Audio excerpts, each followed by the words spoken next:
ഓം ഹരി ഓം. പത്താമത്തെ ശ്ലോകം.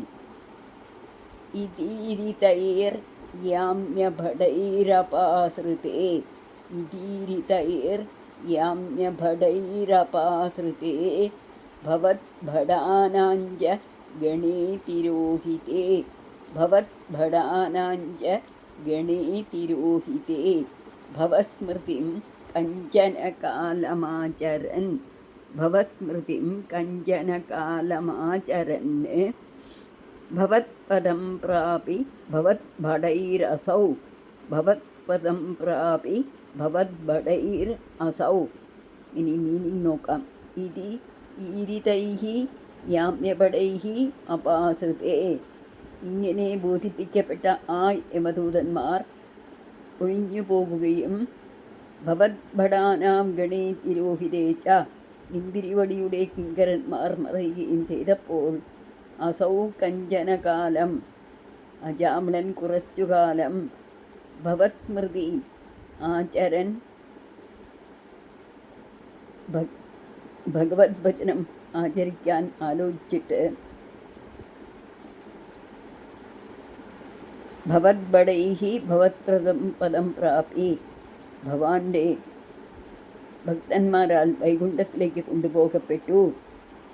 ഇങ്ങനെ യമദൂതന്മാരും അങ്ങയുടെ ദൂതന്മാരും തമ്മിലുള്ള സംവാദം കേട്ടപ്പോൾ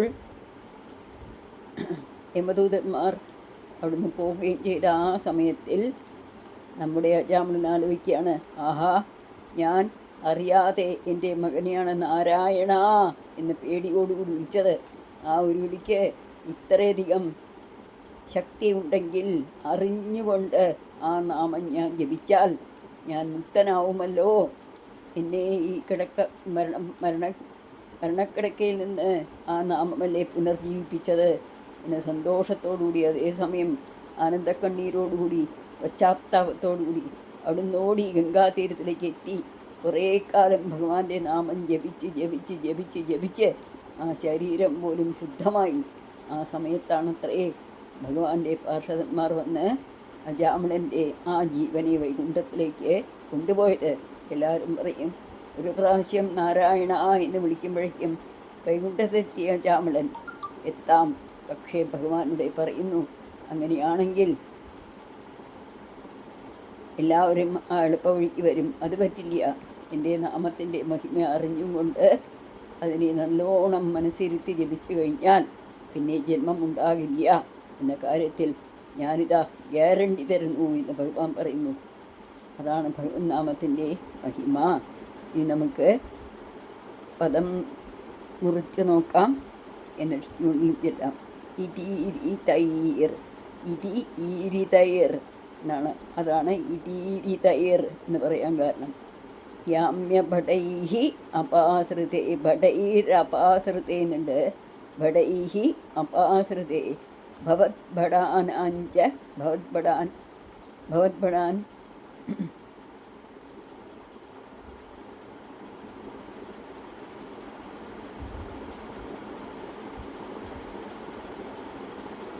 ഭവദ്ഭടാൻ ഭവദ്ഭടാൻ ച ഗണേ തിരോഹിതേ.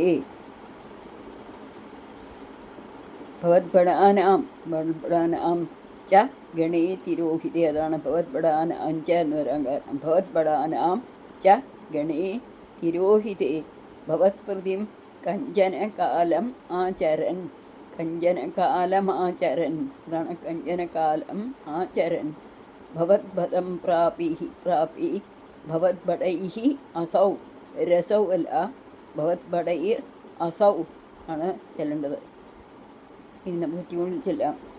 ഇതീരിതൈർ യാമ്യഭടൈഹി അപാസൃതേ. ഇതീരിതൈർ യാമ്യഭടൈരപാസൃതേ.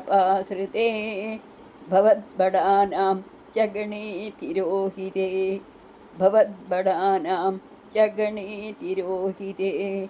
ഭവസ്മൃതിം കഞ്ചനകാലം ആചരൻ. ഭവസ്മൃതിം കഞ്ചനകാലം ആചരൻ. ഭവത്പദം പ്രാപി ഭവദ്ഭടൈരസൗ. ഭവത്പദം പ്രാപി ഭവദ്ഭടൈഹി അസൗ. ഇനി 11-ാമത്തെ ശ്ലോകം.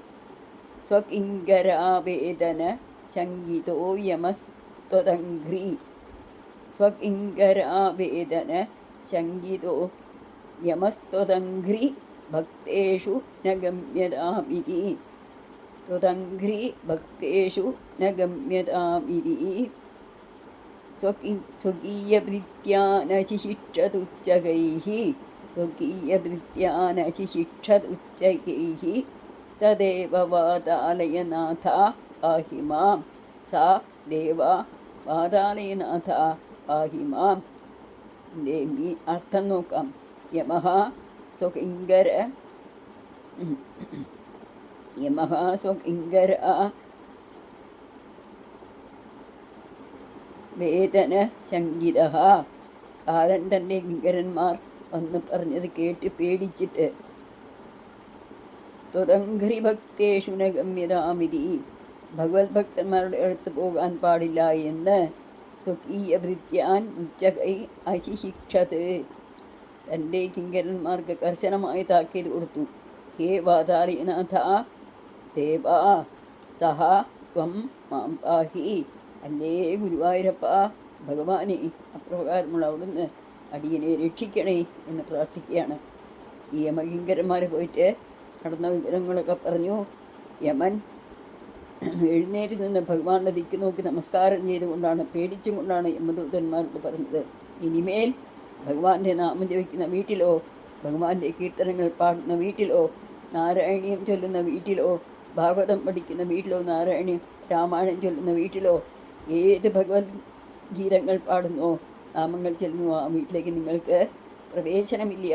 ഇതൊക്കെ നമ്മുടെ പ്രഭു വേണ്ട പോലെ ചെയ്തുകൊള്ളും എന്നാണ് യമദൂതന്മാരൊക്കെ പറഞ്ഞു കൊടുത്ത് അശിശിക്ഷത് താക്കീത് ചെയ്ത് പറഞ്ഞു എന്നാണ് പറയും. ഉച്ചകൈ കർശനമായ താക്കീതാണ് കൊടുത്തത്.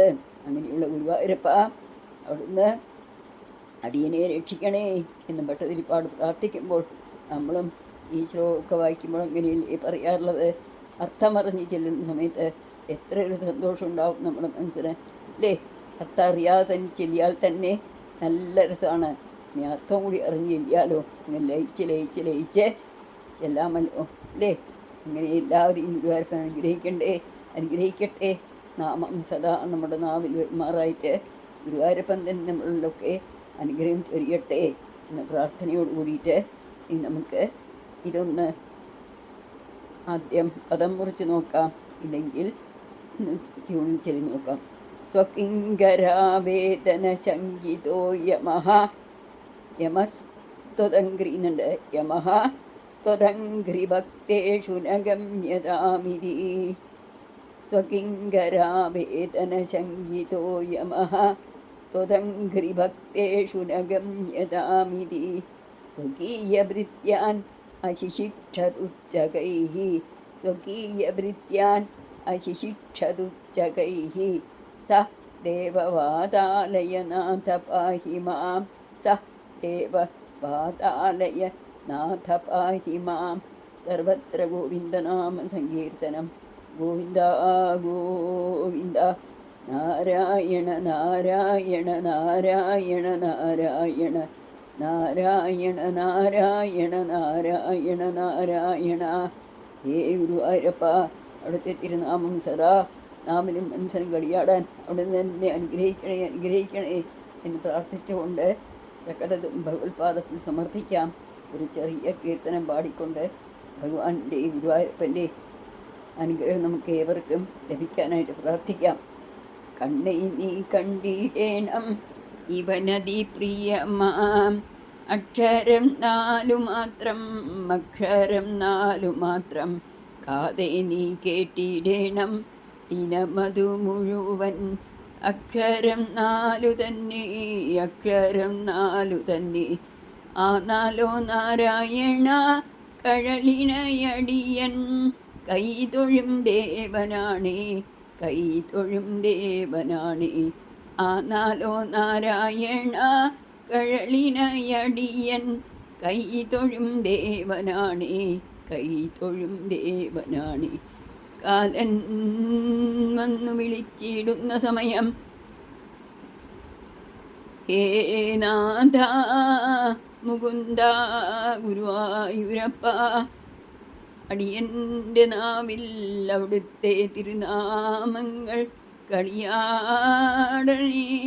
ഇതല്ലാതൊരപേക്ഷ ഏറെ അടിയനില്ല മുകുന്ദ ഹരേ. എന്നും നിന്നുടെ ദാസദാസദാസദാസദാസദാസദാസിയാം അടിയനിൽ കാരുണ്യം ഉണ്ടാകണേ.